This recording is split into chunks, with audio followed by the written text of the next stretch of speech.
laga hidup mati akhirnya segera tiba, bro. Timnas Indonesia akan bertandang ke markas Singapura. Cuma ada satu pilihan, menang. Imbang, pulang. Kalah, pulang lebih cepat. Masalahnya, lawan kita baru aja nahan imbang Vietnam. Sementara kita baru aja dihajar 0-3. Pertanyaannya sekarang, Pak Hertman mau eksperimen lagi? Atau udah waktunya balik ke tim yang pernah bikin Kamboja nangis 5-1? Dan hati-hati, Singapura punya 3 senjata rahasia. Kalau kita lengah, bisa-bisa kita yang pulang duluan. Apa saja 3 senjata itu? Yuk kita bedah selengkapnya di video kali ini.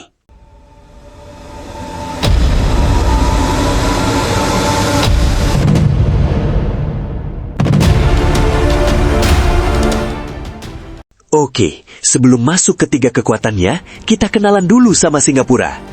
Singapura memang bukan tim yang paling mewah di grup A. Nama pemainnya juga bukan yang main di Eropa. Tapi jangan salah bro, mereka punya 3 kekuatan yang kalau timnas lengah sedetik aja, alamat bahaya.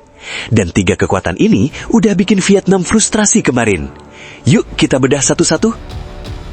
Kekuatan pertama, pertahanannya susah banget ditembus.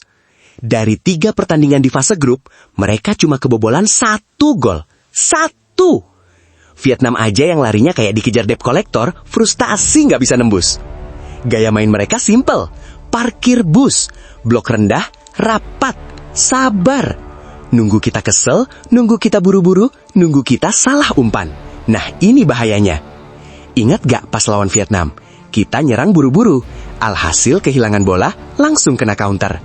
Kalau kejadian lagi di Singapura, ya udah, selamat tinggal semifinal. Solusinya apa? Kreativitas dari menit awal. Dan jujur, formasi pas lawan Kamboja 5-1 itu udah paling benar. Aliran bolanya hidup, umpan 1-2 jalan, gak kayak wifi 1 bar pas lawan Timor Leste. Jadi, balikin gak nih formasi 5-1-nya?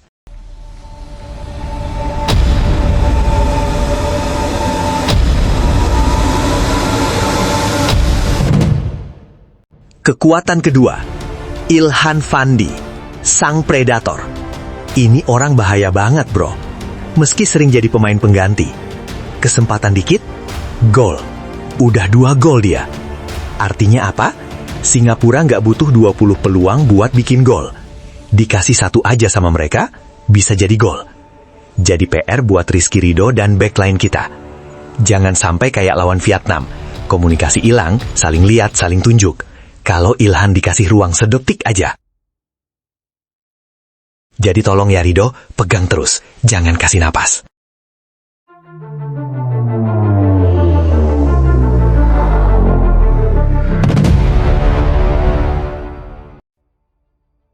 Kekuatan ketiga, serangan balik kilat. Ini andalan mereka. Singapura nggak mau pegang bola lama-lama, ribet katanya. Tugas mereka cuma 2. Bertahan, rebut bola, terus lempar ke depan. Dan pemain mereka larinya kencang-kencang, kayak nguber diskon 12-12. Skema ini persis yang bikin kita kewalahan pas lawan Vietnam. Kita asik nyerang, belakang kosong. Gol. Jadi kuncinya hari ini, seimbang. Nyerang boleh, tapi jangan sampai bek kita ketinggalan di MRT. Karena kalau kita kebobolan duluan, mau ngejar di kandang mereka, itu rasanya kayak ngerjain tugas kelompok sendirian. Nah, dari 3 laga kemarin, satu hal udah jelas. Tim yang lawan Kamboja itu yang paling nyetel. Pertahanan kokoh, tengah ngatur tempo, depan tajam. Itu winning tim kita. Gue tahu pelatih punya pertimbangan sendiri. Tapi bro, ini udah bukan waktunya coba-coba. Ini waktunya pakai tim yang udah terbukti. Karena yang kita kejar bukan cuma 3 poin, tapi tiket semifinal, harga diri. Jadi pertanyaannya sekarang cuma satu. Mampukah Garuda bangkit setelah ditampar Vietnam? Atau Singapura yang akan jadi batu sandungan terakhir kita? Tulis prediksi skor kalian di komentar. Jangan lupa like, subscribe, dan loncengnya dinyalain.